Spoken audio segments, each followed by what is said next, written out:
Bonjour Cédric Villani, merci d'être parmi nous et d'avoir accepté notre invitation. Bonjour. Et bonjour à tous, merci d'être avec nous pour cette nouvelle conférence de l'entretien.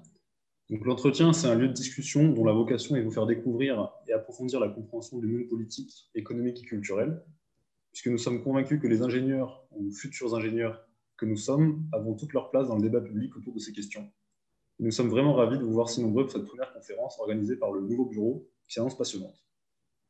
En effet, nous accueillons aujourd'hui Cédric Villani, mathématicien et homme politique français, lauréat de la médaille Fields en 2010, une des plus hautes récompenses existantes en mathématiques, qui se rapproche ainsi d'un prix Nobel. Issu d'une famille universitaire et d'artistes, vous êtes agrégé de mathématiques en 1994, puis vous soutenez une thèse portant sur votre contribution à l'étude mathématique des équations de Boltzmann et Landau en théorie cinétique des gaz et plasmas. Par la suite, vous devenez professeur de mathématiques appliquées à l'ENS Lyon jusqu'en 2010 et professeur de l'université Claude Bernard Lyon 1 depuis lors.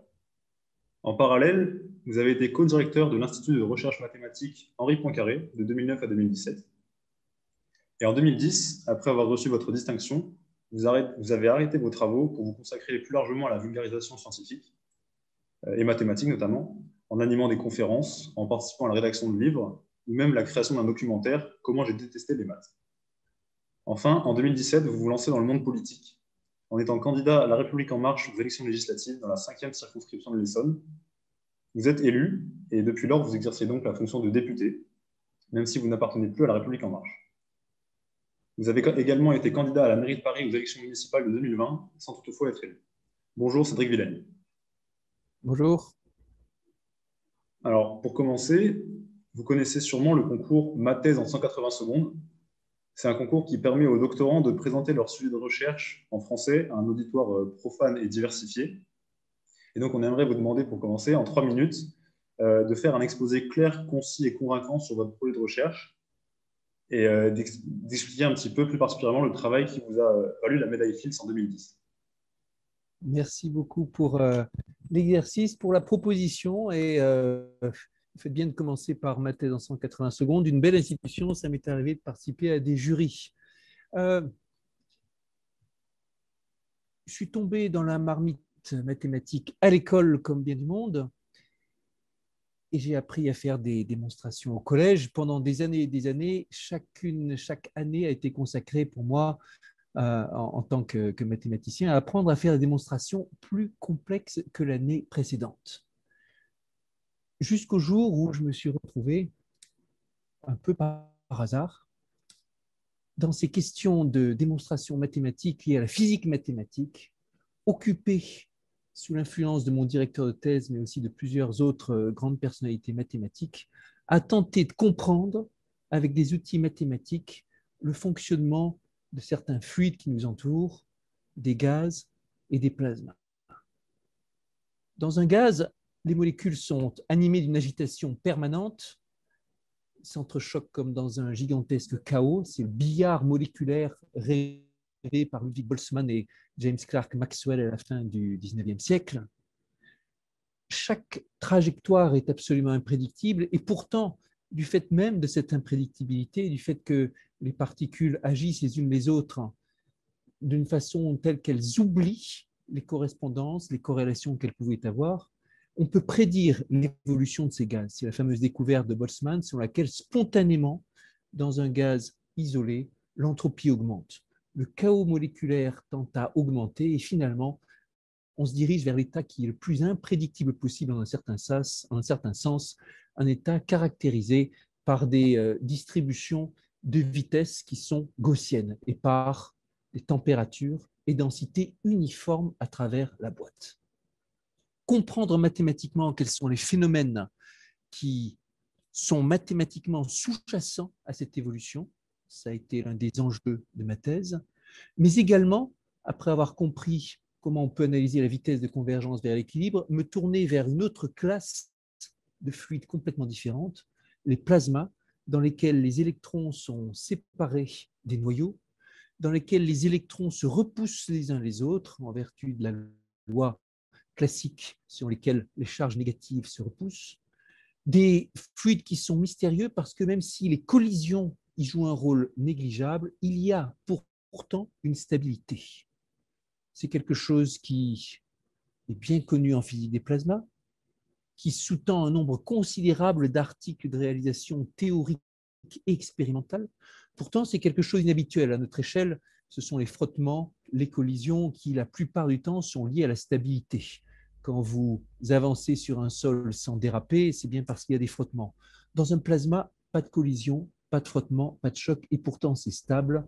Comprendre pourquoi mathématiquement cela peut être établi, ça a été le travail que j'ai mené à bien avec Clément Moureau et qui nous a mené à un article expliquant mathématiquement ce phénomène près de l'équilibre et finalement à la médaille Fields.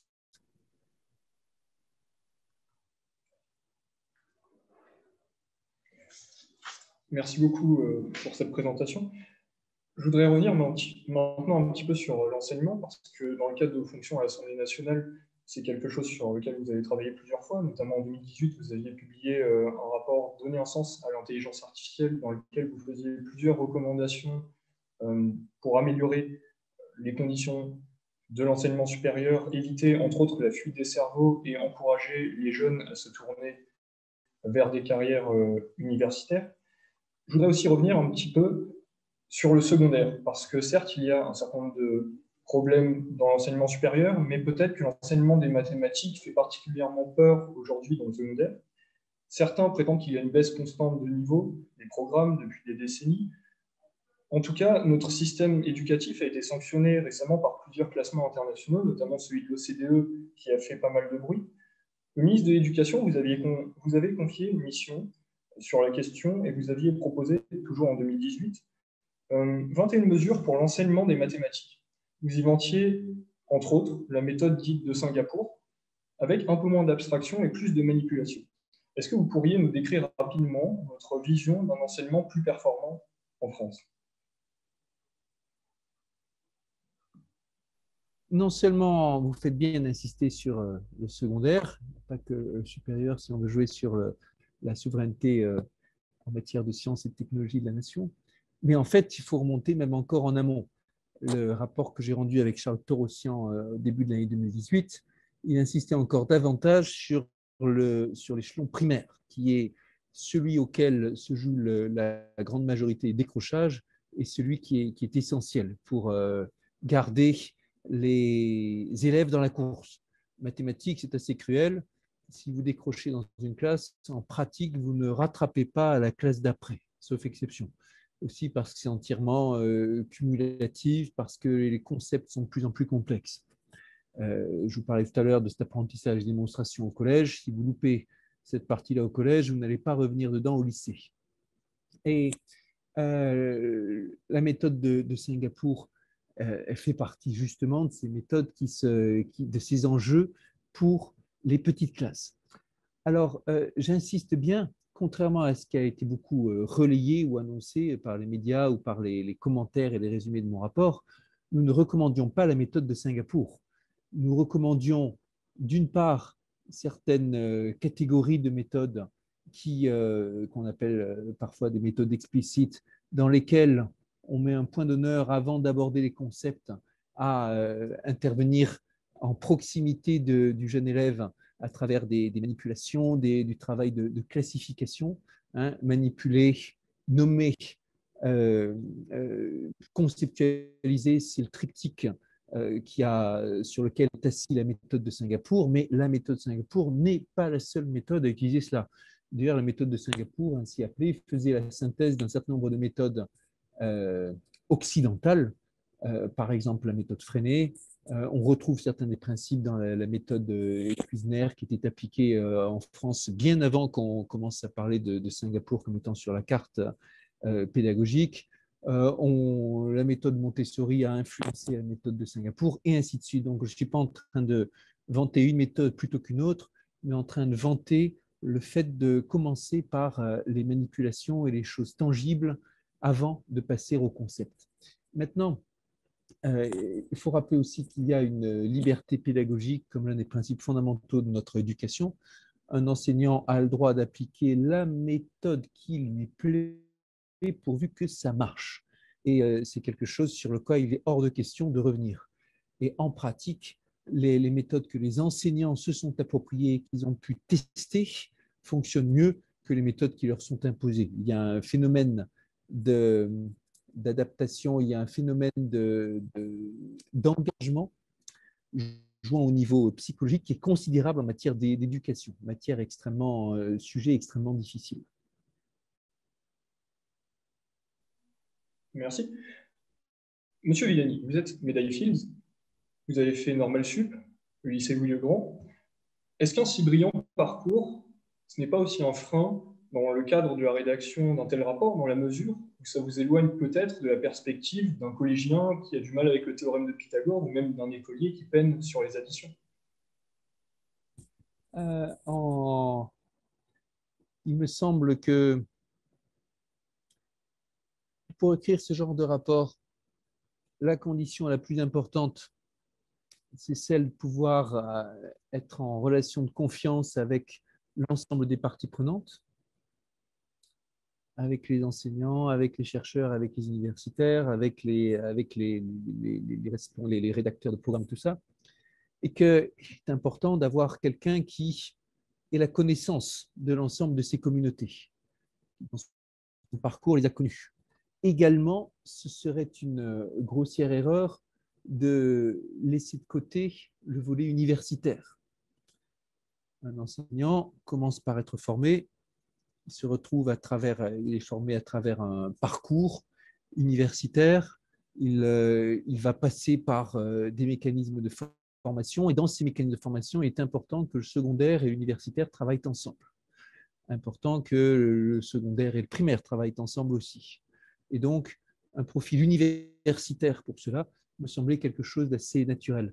Le précédent rapport ambitieux sur l'évolution mathématique, sur l'évolution des enseignements mathématiques, il avait été confié à Jean-Pierre Kahn, grand mathématicien, pilier de l'université Paris-Saclay, spécialiste d'analyse harmonique. Et je suis un peu, mon profil est un peu dans la lignée du profil de Jean-Pierre Kahn. Oui, bien sûr, ici, le simple but de la question, c'était simplement de savoir si vous aviez rencontré justement des difficultés justement pour comprendre ces élèves qui rencontrent un certain nombre de soucis, de compréhension assez tôt dans leurs études. Parce que certains cas, bien sûr, je ne remets pas en compte. On les a tous connus, des élèves qui ont eu des difficultés. De toute façon, ça pouvait être vos camarades de classe, d'autres dans la famille qui ne savent pas vraiment de quoi il est question. Mes parents ont été largués à partir du moment où j'étais en quatrième pour ce qui est de la technique mathématique. Je crois qu'on a tous dans notre entourage des gens qui ont eu des difficultés en mathématiques et on est tous conscients aussi combien ça peut être difficile. L'un des ouvrages pédagogiques les plus célèbres du XXe siècle en mathématiques, l'ouvrage de Rosa Peter, Jeux avec l'infini, commence en disant qu'elle a écrit ce bouquin après avoir constaté les incroyables difficultés qu'elle avait à parler de mathématiques avec certains de ses proches. Et comme elle a ressenti l'importance de mettre au point des références culturelles, un récit, une façon de toucher les gens qui puissent parler même à ceux qui sont a priori allergiques à la mathématique. Un excellent ouvrage qui est un petit tour de force d'ailleurs en matière de narration, une très belle langue, ouvrage qui date de la première moitié du XXe siècle, mais qui est toujours d'actualité, qui est très ambitieux puisqu'il part des concepts de l'école primaire pour arriver jusqu'au calcul différentiel et intégral.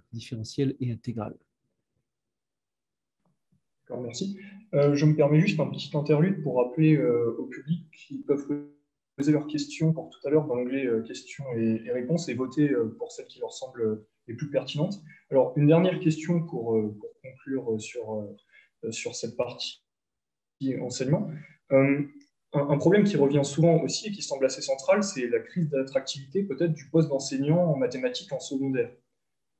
Quelles sont selon vous les mesures les plus réalistes, que ce soit au niveau économique ou politique actuellement, qui pourraient aider à encourager des vocations de professeurs de mathématiques, que ce soit au collège ou au lycée? non seulement c'est un problème central, mais on va même dire que c'est le problème le plus grave de l'ensemble du panorama. Si, c'est aussi quelque chose c'est un cercle vicieux. Plus les résultats sont mauvais, plus la matière est décriée, plus la fonction est décriée, moins des gens enthousiastes et capables auront envie de se lancer dans la carrière de prof de mathématiques. Ça fera une pénurie renforcée, ça fera qu'il y aura des résultats encore aggravés, et ainsi de suite. Très dur de se sortir de là. Euh, les comparaisons internationales, d'ailleurs, nous montrent bien qu'il n'y a pas de modèle d'organisation de l'éducation nationale privilégié, pas de modèle meilleur qu'un autre. Je veux dire qu'avec des modèles très différents, on peut avoir de bons résultats, mais qu'il y a certains fondamentaux qui se retrouvent partout dans les systèmes qui fonctionnent. Et parmi ces fondamentaux, il y a le haut statut de l'enseignant, le haut statut social, la haute valorisation, le fait que ce sont les meilleurs élèves qui se dirigent vers l'enseignement. Et donc, il y a un travail important à faire là-dessus, sur l'attractivité, un travail majeur pour redresser la barre. C'est même, je dirais, plus important, en tout cas plus fondamental que le choix de la méthode. Et la situation politique autant qu'administrative est complexe là-dessus. Il ne fait pas de doute que ça passera par une revalorisation des salaires qui aujourd'hui sont trop bas. C'est une voie sur laquelle le gouvernement a pris des engagements, mais une voie sur laquelle on aimerait bien que le gouvernement accélère. L'affaire est compliquée aussi parce que la structure des tâches, la structure des emplois n'est pas la même en France que dans d'autres économies, dans d'autres pays. Nous sommes un pays caractérisé par le fait qu'on a relativement peu d'enseignants par rapport à tous les personnels de l'éducation nationale. Parce qu'il y a beaucoup de fonctions support, de fonctions administratives, tout ce que vous voulez, de fonctions qui ne sont pas directement l'enseignant. Et il y a besoin de revaloriser ça aussi. Ça va avec le fait que les enseignants soient le cœur de nos ressources humaines.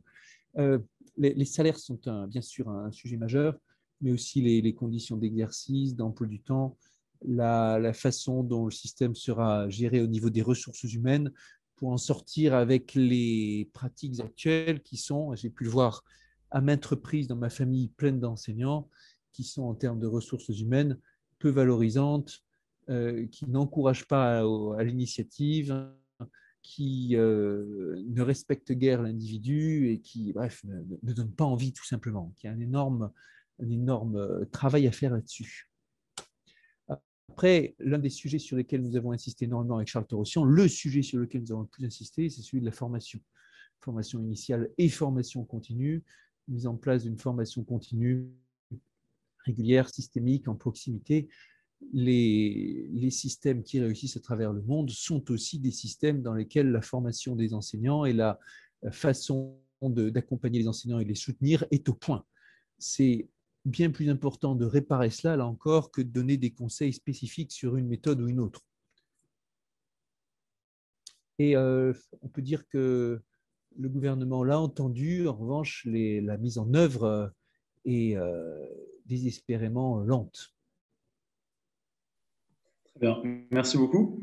On va maintenant passer à une deuxième partie plutôt axée sur le thème de l'écologie et de la société. Et donc, pour commencer, j'aimerais prendre un petit instant pour revenir sur votre programme pour les municipales de Paris, puisqu'il s'agit du premier projet politique dont vous aviez les commandes. Dans votre programme, vous mentionniez entre autres vouloir faire de Paris une métropole neutre en carbone. C'est une notion qui est beaucoup mise en avant, notamment par des entreprises qui cherchent à racheter leurs émissions. Et il y a un certain amalgame qui est fait entre compensation et neutralité. Du coup, pour commencer, est-ce que vous pourriez préciser votre définition de la neutralité carbone et ensuite nous dire quelles actions concrètes vous envisageriez pour aboutir à ce résultat à l'échelle d'une métropole comme Paris? Neutralité carbone, c'est le fait qu'à l'échelle d'un territoire, vous vous retrouvez avec avec un bilan carbone globalement neutre, autant d'impacts permettant de capter que d'impacts d'actions qui émettent. Évidemment, il y a, comme vous le disiez, beaucoup de façons de faire les calculs. On parle souvent de la distinction entre le bilan carbone, l'empreinte et l'empreinte carbone, en fonction de s'il s'agit des émissions directes qui sont faites à l'échelle du territoire des émissions indirectes, par exemple, en tenant compte de tout ce qui est fabriqué à l'étranger et qui va venir être consommé dans le territoire, dans la capitale. Mais les enjeux, au lieu de, enfin, on peut passer du temps sur les définitions. Dans certains cas, c'est important. Attention à ne pas tomber dans le travers qui risque à débattre pendant longtemps des définitions telles ou telles. C'est très souvent dans le débat français que ça se retrouve. En l'occurrence, à l'échelle d'une métropole, il s'agit d'actions concrètes. Des actions concrètes, ça veut dire sortir à l'échelle de la décennie de la mobilité basée sur les énergies fossiles, au profit d'un mix de mobilité basé sur l'énergie électrique et basé sur l'hélium. Ça veut dire accélérer la rénovation des bâtiments pour sortir du gaspillage phénoménal de consommation de carbone lié à l'isolation thermique des bâtiments, lié au fait de réchauffer les bâtiments. Et ça veut dire continuer sur la lancée des rénovations qui sont en cours, sauf qu'elles ne sont juste pas à l'échelle et qu'il faut gagner quelque chose comme un facteur 10 pour être dans les clous, pour cet objectif de neutralité à horizon 2050. Ça veut dire développer le fret dans un contexte où les livraisons à l'échelle de la métropole se font très majoritairement par la route. Ça veut dire développer les mobilités douces dans un contexte où la plupart, bien la grande majorité des personnes qui aujourd'hui prennent leur voiture pour la majorité de leurs déplacements pourraient le faire avec d'autres solutions, que ce soit des solutions vélo ou d'autres solutions, des solutions de transport en commun. Ça veut dire travailler sur l'alimentation dans un contexte où on sait, par rapport à l'empreinte carbone, une partie considérable de nos émissions se situe dans notre assiette. C'est de l'ordre de 15% d'après le GIEC, et ça passe par des changements de chaîne d'approvisionnement et par des changements d'alimentation aussi. Là, on est en train de parler de choses qui sont nationales et même internationales, bien sûr. À l'échelle européenne, à l'échelle mondiale, d'abord, nous avons besoin de réduire drastiquement notre consommation de viande, pour prendre juste un exemple qui est régulièrement débattu. À l'échelle européenne, le minimum à viser, c'est division par 2 de la consommation de viande telle qu'elle est aujourd'hui. Après, il y a des déclinaisons de terrain pratiques, locales, à l'échelle de la ville, à l'échelle de la métropole, dans l'organisation des menus, des cantines, dans l'organisation des marchés, dans l'organisation des chaînes économiques, dans l'organisation des points de distribution, dans la façon de favoriser tel et tel point de vente, tel ou tel modèle économique, etc. Donc tout ça, c'est un ensemble d'actions qui vient dans la mobilité, dans la décarbonation de la métropole. À l'échelle d'une ville, ça n'a aucun sens. Les transports, ils sont organisés à l'échelle métropolitaine, pas à l'échelle de la ville, parce qu'à l'échelle parisienne, ça n'a aucun sens de parler de ce sujet. Les activités économiques, elles sont organisées à l'échelle métropolitaine, pas à l'échelle de Paris seul. Et le logement, et donc les habitations, et donc le débat sur l'empreinte carbone du chauffage et tout ça, il prend sens à l'échelle de la métropole, pas à l'échelle de la ville. Très bien, merci beaucoup.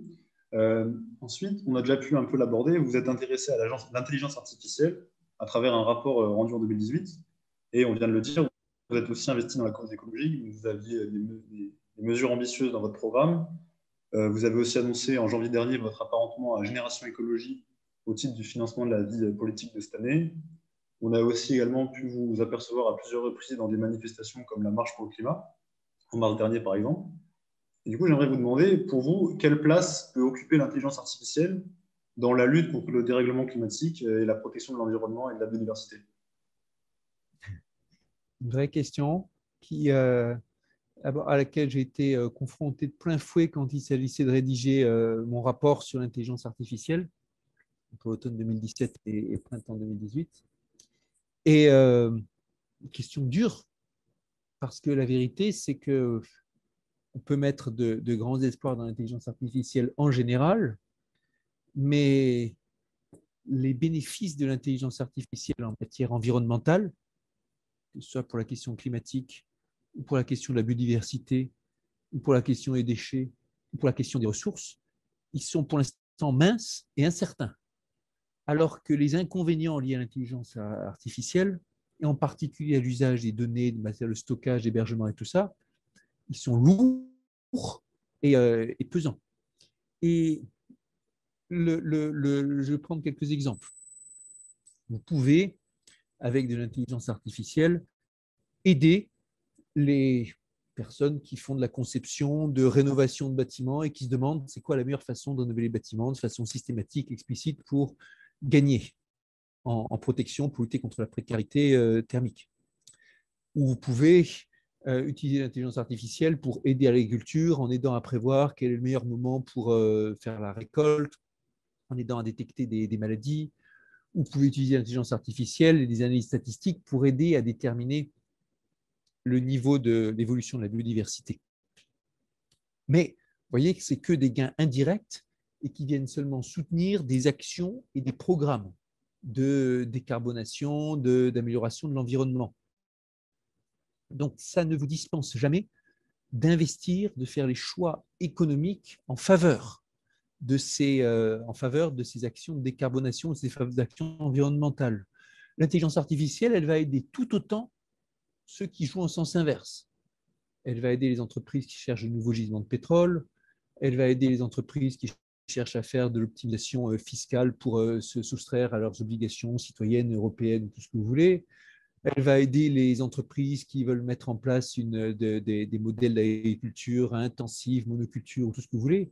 Donc, l'intelligence artificielle, comme c'est transversal et ça aide tout, c'est pas ça en soi, ça ne va pas suffire de développer les possibles applications en faveur de l'environnement.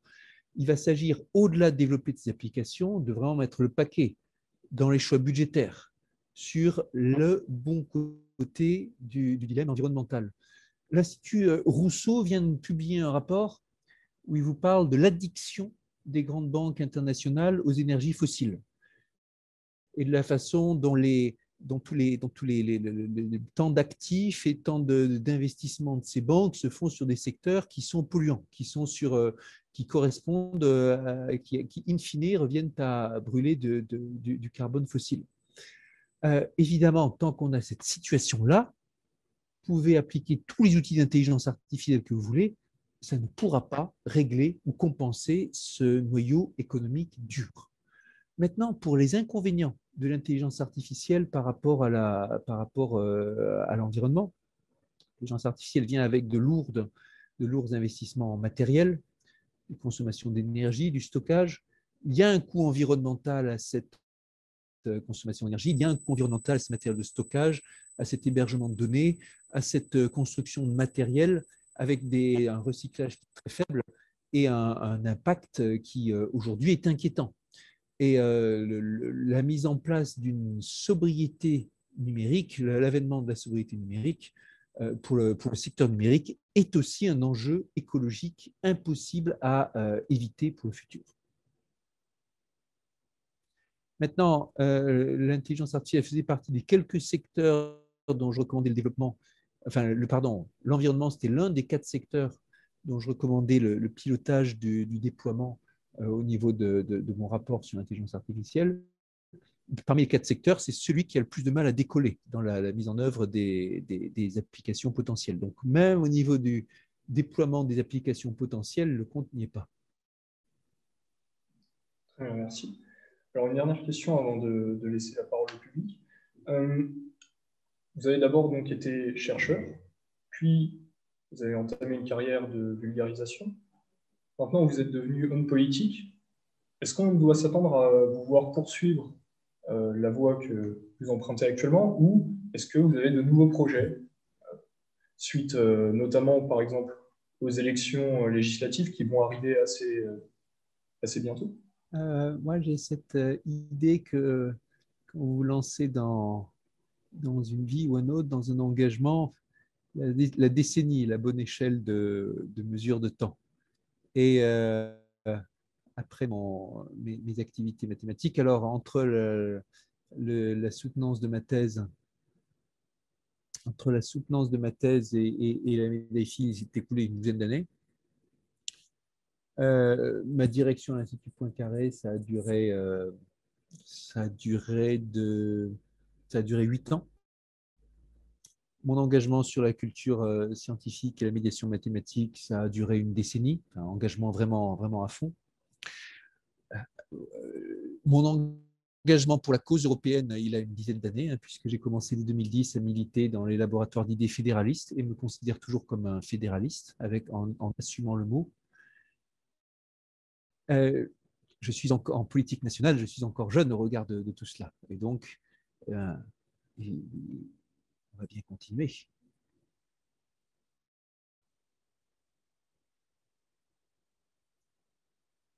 Bon. Vous nous dites que la bonne échelle de temps, c'est la décennie. Donc ce mandat législatif vous a duré 5 ans. Est-ce que donc on peut en déduire qu'on doit s'attendre à vous voir vous représenter? Ah, il est trop tôt pour en parler. Là, en ce moment, les élections, c'est les élections locales, les départementales ou les régionales, dans lesquelles je suis en soutien de quelques listes ici et là, des listes du pôle écologiste dans l'ensemble. J'ai déjà affiché mon soutien à Mathieu Orphelin dans les Pays de Loire. Dans quelques jours, je serai, et aussi à Eliane Romani dans le Grand Est. Dans quelques jours, je serai chez Fabienne Grébert en Auvergne-Rhône-Alpes. Et peut-être qu'il y en aura quelques autres qui viendront. Très bien. Merci beaucoup en tout cas. On va maintenant passer aux questions du public pour la deuxième partie de cet entretien. Et donc pour commencer, on va commencer avec une question de Pierre Denig qui vous demande si vous avez eu l'impression d'avoir été instrumentalisé par La République En Marche, qui cherchait des personnes brillantes issues de la société civile, puisqu'en effet, vous avez été exclu du parti au moment de votre candidature municipale, candidature qui n'a pas été soutenue par la majorité présidentielle. Il vous demande également pourquoi. Il dit, est-ce que c'était parce que vous étiez plus atypique que le mari parfait Benjamin Griveaux, ou est-ce que c'est parce que vos idées n'étaient pas en phase avec le parti? Je ne vais pas vous refaire tout le film de la municipale, qui était un feuilleton incroyable, parfois de bonne tenue, parfois ridicule, dans lequel parfois j'ai tenu ma place et parfois je me suis trompé. Juste dire sur cette question de choix parmi les candidats, qu'il y avait un candidat qui était considéré par le mouvement comme le candidat naturel. Et quand il s'agit de prendre des risques au moment d'un choix, on peut toujours se dire, bon, si vous êtes un comité en charge de décider, un comité d'investiture en charge de décider, vous allez vous dire, s'il choisit la voie naturelle, le candidat naturel, celui qui est déjà déclaré depuis longtemps, celui qu'on attend depuis longtemps, celui qui se prépare depuis longtemps, etc., je ne prends pas de risque. S'il gagne, tant mieux, et s'il se trompe, personne ne viendra me critiquer. Si je choisis le candidat atypique, celui qui a moins d'expérience politique, celui qui est plus original, là, on risque de me le reprocher. C'est bien sûr quelque chose, j'en suis persuadé, qui est de façon confuse dans les esprits ou explicite dans les esprits d'une commission d'investiture, comme on dit. Et il me semble que les jeux étaient faits d'avance de ce point de vue-là. Attention sur ce que vous dites par rapport à les idées correspondant au parti ou pas. En vrai, avec du recul, il est très dur de définir ce que pense le parti République En Marche. 4 ans après, quelles sont leurs orientations? Bien malin qui peut le dire. Oui, il y a le mot, le libéralisme en fait partie, encore que ceux qui s'entendent sur la définition du libéralisme. Mais vous avez en vrai une palette de positions politiques au sein de la République En Marche qui est considérable. Avec une aile droite, une aile gauche, avec l'essentiel des parlementaires et des personnalités politiques de la République En Marche qui n'ont pas de ligne bien établie. Et donc, en vrai, on ne sait pas. À l'époque où je me suis lancé dans les municipales, j'en avais ma propre idée et même j'avais théorisé dans un bouquin qui s'appelle Immersion, j'avais tâché de définir ma définition, ce qui pour moi était le cœur de la doctrine marcheuse, avec en 10 mots, qui étaient fierté nationale, souveraineté européenne, libéralisme égalitaire, le progressisme éclairé, la conscience du monde, enfin bref, Et j'avais développé ce en quoi je croyais, en particulier les secteurs sur lesquels pour moi c'était important de les mettre en œuvre, comme l'environnement et tout ça. Donc ça, c'était un livre qui est paru à l'automne 2018 et dans la foulée, je me lançais dans la question législative. Donc c'était il y a presque 3 ans. 3 ans plus tard, on peut constater que c'est encore plus flou qu'avant. Quelle est la doctrine de En Marche? Ce n'est pas la mienne qui a été retenue et je suis bien incapable de vous dire qu'est-ce qu'il y a comme doctrine. Et donc, entre-temps, j'en ai pris mon parti, c'est le cas de le dire. J'étais avec quelques autres députés qui ont fondé le groupe parlementaire Écologie, Démocratie, Solidarité, qui dit clairement les choses. Le programme, c'est écologie, démocratie, solidarité. La transition écologique, comme ce sont des choix de société, elle ne peut pas se faire sans un fort accent démocratique. Et comme c'est des choix qui remettent en cause les équilibres et les relations des uns avec les autres, elle ne peut pas se faire sans une grande action au niveau social. Sinon, vous vous retrouvez avec des injustices, des révolutions, etc. Donc ça a été le programme qu'on a suivi et dans lequel on a mené certains combats lesquels j'ai trouvé ma voie sur certains combats contre les pesticides, combat pour la cause animale. Je suis le 3e député le mieux noté sur les questions animales, soit dit en passant, et porte une proposition de loi qui avait eu un certain retentissement médiatique à l'époque.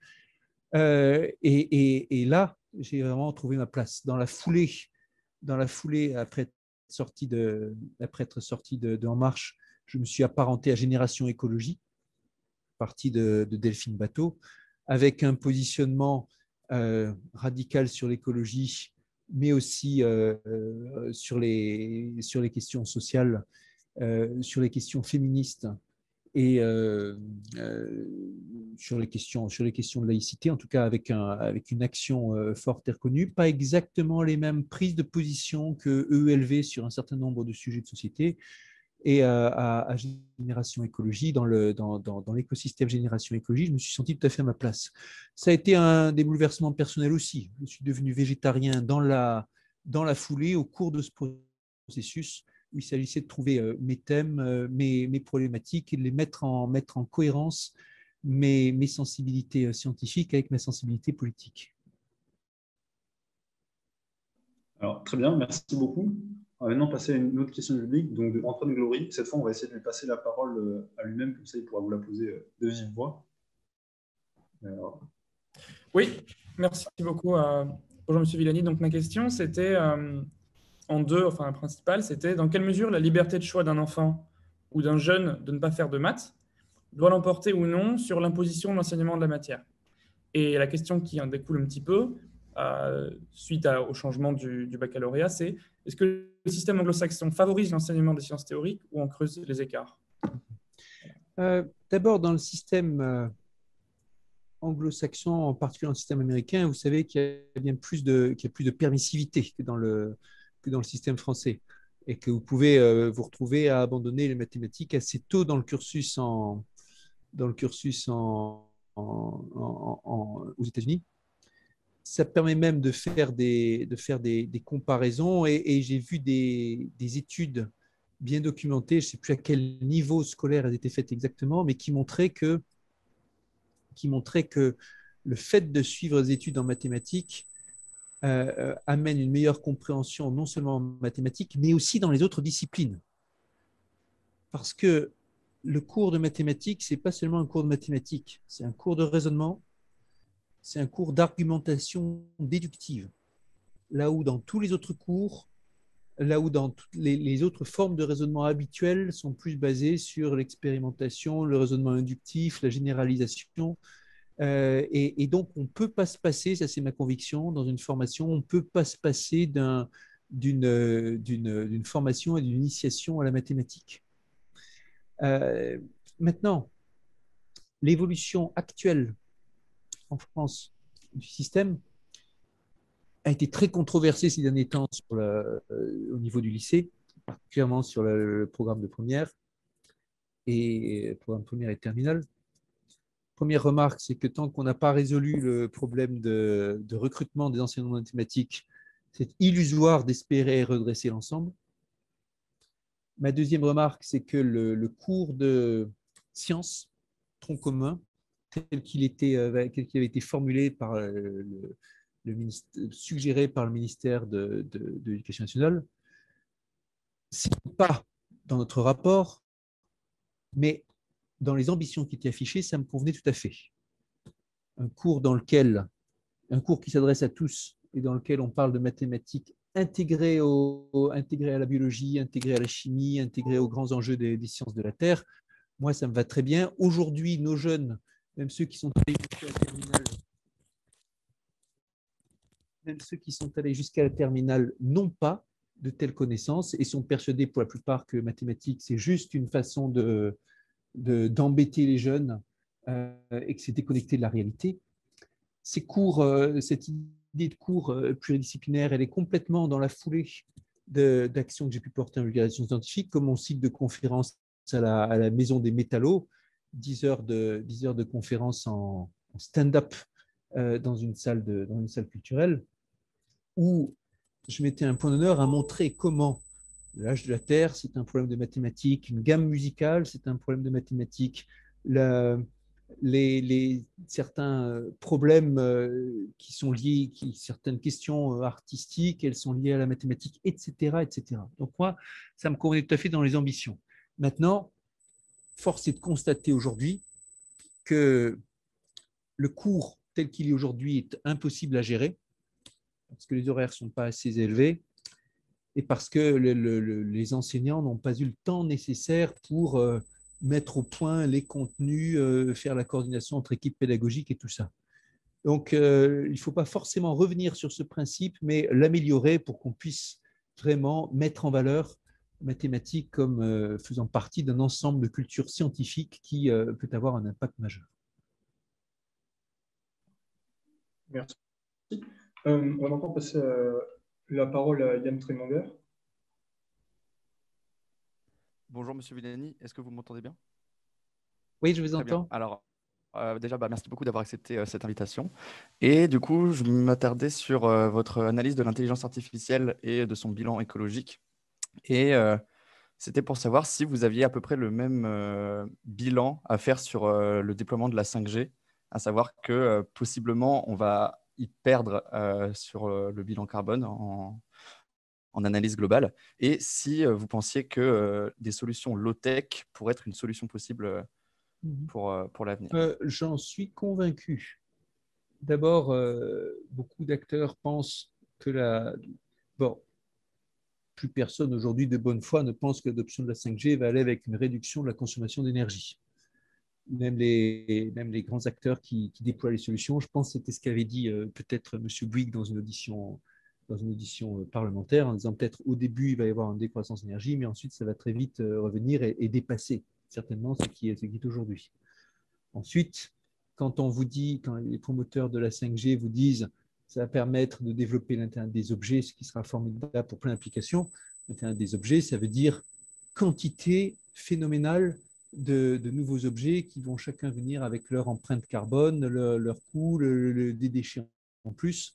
Ça va venir aussi avec quantité de problèmes de cybersécurité qui vont conduire à devoir organiser la parade. Et donc un développement considérable de choses qui ne sont pas forcément vertueuses pour l'environnement. Certains vous disent, oui, mais avec la 5G, on va pouvoir faire de l'agriculture connectée, faire de l'environnement connecté et tout ça. Je n'y crois pas.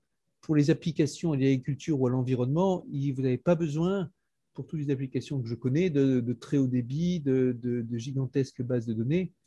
Il vous suffit d'avoir des solutions low-tech.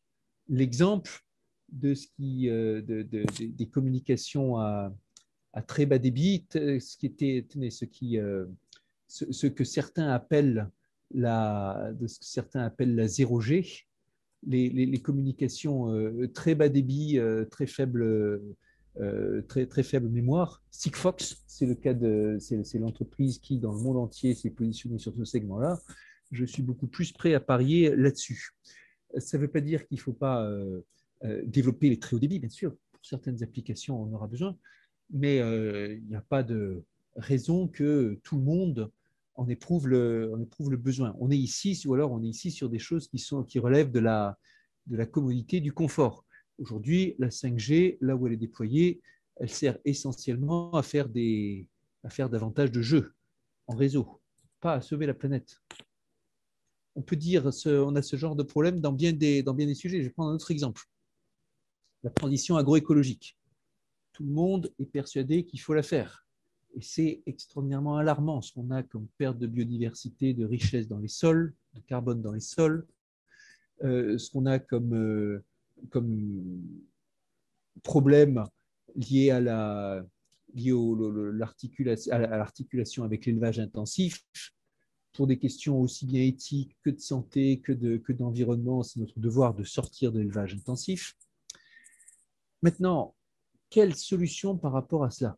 Alors, certains sont persuadés, de bonne foi, que la solution va passer par la plus haute technologie. En particulier, on va développer les NBT, les New Breeding Technologies, à coup de modifications génomiques, CRISPR-Cas9 et tout ce que vous voulez, pour construire de nouvelles variétés de plantes, nouveaux types d'agriculture, pour que ça ait toutes les vertus qu'on demande dans l'agroécologie, pour que ça soit résilient par rapport au changement climatique, etc., etc. Et d'autres vont dire, inutile de chercher quelque chose d'aussi high-tech, les solutions low-tech, nous les avons, à coup de bonne sélection, diversification des cultures, modification des chaînes économiques, modification de l'alimentation, etc. Et je suis plutôt prêt à parier sur ceci. Il y a un laboratoire d'idées, un think tank très convaincant sur le sujet qui s'appelle l'IDRI, I2DRI, et que je vous recommande, et qui montre bien que pour changer le monde, certaines solutions low-tech sont très bien. Ça résonne bien de toute façon avec ma sensibilité mathématicienne, hein, puisque j'ai eu des plus grands succès en mettant bout à bout des techniques mathématiques simples et en les agençant de la bonne façon qu'en cherchant à produire des outils mathématiques sophistiqués. Merci beaucoup. Bien, merci beaucoup. On va maintenant passer à une question de Ambroise Favre. Si on peut donner la parole. Oui. Bonjour, monsieur Léni, vous m'entendez? Oui, je vous entends bien. Donc, vous parliez en début de conférence voilà, des problèmes liés à l'éducation. Donc, d'abord, évoquer le problème du secondaire et du primaire. Et vous avez brièvement mentionné la fuite des cerveaux.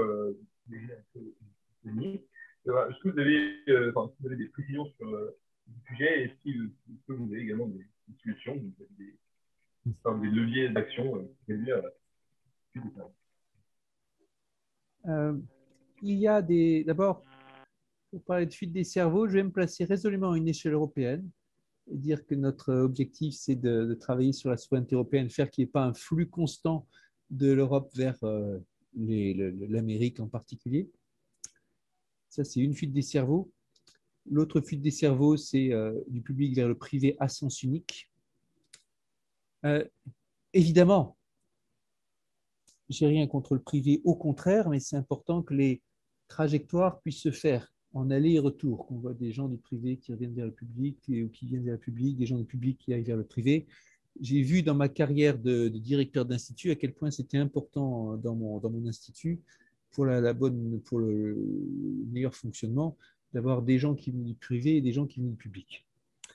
Et pour ce qui est de la fuite des cerveaux, j'ai été à plusieurs reprises de façon très importante dans ma carrière, de façon fondamentale, en séjour de longue durée aux États-Unis. J'ai fait 3 ou 4 séjours d'un semestre. À chaque fois, je suis revenu. Je ne suis pas en train de dire qu'il faut rester toujours en France ou rester toujours en Europe, mais qu'il est bon qu'il y ait des allers-retours. Et le problème, c'est quand nous avons des trajectoires qui sont trop à sens unique. On retrouve de telles trajectoires, enfin un mouvement beaucoup à sens unique aujourd'hui, avec pas mal de chercheurs ou d'ingénieurs qui passent de l'Europe aux États-Unis ou qui passent d'institutions publiques, d'institutions européennes à des grandes institutions américaines privées ou parfois implantées en France et sous pavillon américain. Et il s'agit de trouver le bon équilibre dans lequel ça va et ça vient. Ça ne va pas être facile. On parlait tout à l'heure de la question des salaires pour les enseignants. Il y a aussi une question de salaire qui va jouer pour ces profils, pour éviter la fuite des cerveaux. Mais là, ce n'est plus la même discussion budgétaire. Il sera impossible de faire concurrence aux salaires qui sont proposés par les Google, Apple et autres. Encore plus important que les salaires, cependant, il y a les conditions de travail.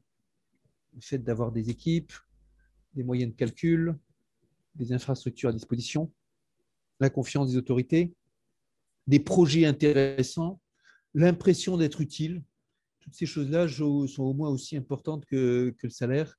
Et c'est notre devoir que de travailler là-dessus, que de progresser là-dessus. Dans un monde européen où les processus sont assez rigides, souvent complexes et pleins de freins, et où les décisions sont longues et où les changements sont longs. Différence de culture entre le monde européen avec toutes ses contraintes et le monde américain avec toute sa souplesse est très criant. J'insiste encore une fois sur la dimension européenne, qui veut dire qu'il nous faut développer autant que possible des mécanismes de type Erasmus, des échanges, des couplages, des jumelages, des réseaux qui peuvent aussi se mettre en œuvre au niveau de la coopération intelligence artificielle, des réseaux d'enseignants, des réseaux d'étudiants, des projets collaboratifs, systématiquement des tours d'Europe pour nos étudiants. Et je ferai remarquer aussi qu'il y a eu une époque où les brillants cerveaux d'Europe de l'Est venaient systématiquement en Europe de l'Ouest pour parfaire leurs études, et une époque maintenant où ils ont été captés par les collègues nord-américains, par les universités nord-américaines, de façon souple, avec beaucoup de moyens, en leur offrant de l'implication, des facilités d'intégration. Et c'était le cas quand j'étais étudiant à Normal Sup. Nous avions comme camarades les meilleurs élèves mathématiciens roumains et quelques autres nationalités qui étaient représentées. Aujourd'hui, ils sont pour la plupart captés par les universités américaines ou canadiennes. Et donc, c'est notre devoir que d'arriver à construire ce projet européen, projet d'avenir dans lequel les étudiants seront fiers de pouvoir faire leur carrière en Europe et verront toute la richesse que ça peut représenter. C'est quelque chose dont moi-même j'ai profité aussi.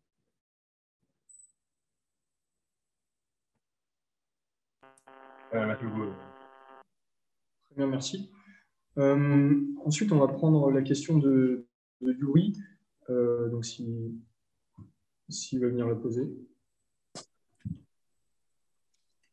Oui, vous m'entendez? Je vous entends, Yuri. Ok, merci. Ma question était, vous mentionniez la nécessité d'avoir un bagage mathématique et scientifique solide afin de tenir des raisonnements qui soient pertinents. Et je me demandais si vous estimiez que l'ensemble de vos collaborateurs parlementaires disposent effectivement de ce bagage scientifique qui est nécessaire, notamment lorsqu'on parle de sujets comme l'écologie, typiquement.